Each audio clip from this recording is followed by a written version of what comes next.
മോഹൻലാൽ ആരാധകരെ ആവേശത്തിലാഴ്ത്തുന്ന പുതിയ പ്രഖ്യാപനം നടത്തിയിരിക്കുകയാണ് തുടരും ടീം. തുടരും പ്രൊമോ സോങ്ങായ കൊണ്ടാട്ടം നാളെ മുതൽ തിയേറ്ററുകളിൽ പ്രദർശിപ്പിക്കുമെന്നാണ് അണിയറ പ്രവർത്തകർ വ്യക്തമാക്കിയിരിക്കുന്നത്. ആഘോഷങ്ങൾ തുടരാൻ നാളെ മുതൽ കൊണ്ടാട്ടം തിയേറ്ററുകളിൽ എന്ന കുറിപ്പോടെയാണ് മോഹൻലാൽ പാട്ടിന്റെ തിയേറ്റർ റിലീസ് അറിയിച്ചത്. ഈ പ്രഖ്യാപനം ഇരുകൈയും നീട്ടിയാണ് ആരാധകർ സ്വീകരിച്ചിരിക്കുന്നത്. എന്നാൽ പിന്നെ ഒരു വട്ടം കൂടി കണ്ടിട്ട് തന്നെ കാര്യമെന്നാണ് മോഹൻലാലിന്റെ പോസ്റ്റിന് താഴെയുള്ള കമന്റുകളിൽ ഏറെയും. വെള്ളിയാഴ്ച മുതൽ പാട്ട് ചിത്രത്തിനോടൊപ്പം തിയേറ്ററുകളിൽ പ്രദർശിപ്പിക്കും. അതേസമയം പാട്ട് ചിത്രത്തിന്റെ ഏതു ഭാഗത്താണ് തിയേറ്ററിൽ അവതരിപ്പിക്കുകയെന്ന് വ്യക്തമാക്കിയിട്ടില്ല. റിലീസിന് മുൻപേ തന്നെ ചിത്രത്തിലെ പ്രൊമോ സോങ്ങിനായി ആരാധകർ കാത്തിരിക്കുകയായിരുന്നു.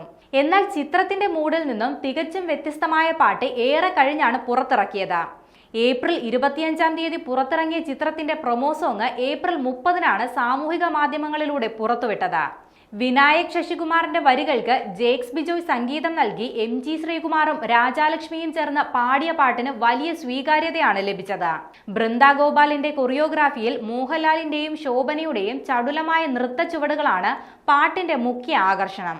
സംവിധായകൻ തരുൺ മൂർത്തി, ഗായകൻ MG ശ്രീകുമാർ, സംഗീത സംവിധായകൻ ജേക്സ് ബിജോയ് എന്നിവരും പാട്ടിൽ നൃത്തച്ചുവടുകളുമായി പ്രത്യക്ഷപ്പെട്ടിരുന്നു. അതേസമയം മലയാളത്തിലെ പല റെക്കോർഡുകളും തിരുത്തിക്കുറിച്ച് ജൈത്രയാത്ര തുടരുകയാണ് മോഹൻലാൽ തരുൺ മൂർത്തി ടീമിന്റെ തുടരും. കേരള ബോക്സ് ഓഫീസിൽ നിന്ന് മാത്രം 100 കോടി കളക്ഷൻ നേടിയ ചിത്രം ആഗോള കളക്ഷനിൽ 200 കോടി പിന്നിടുകയും ചെയ്തു. അതിന് പിന്നാലെയാണ് ചിത്രത്തിന്റെ പ്രൊമോ സോങ് തിയേറ്ററുകളിൽ എത്തുന്നുവെന്ന വാർത്ത പുറത്തുവരുന്നത്.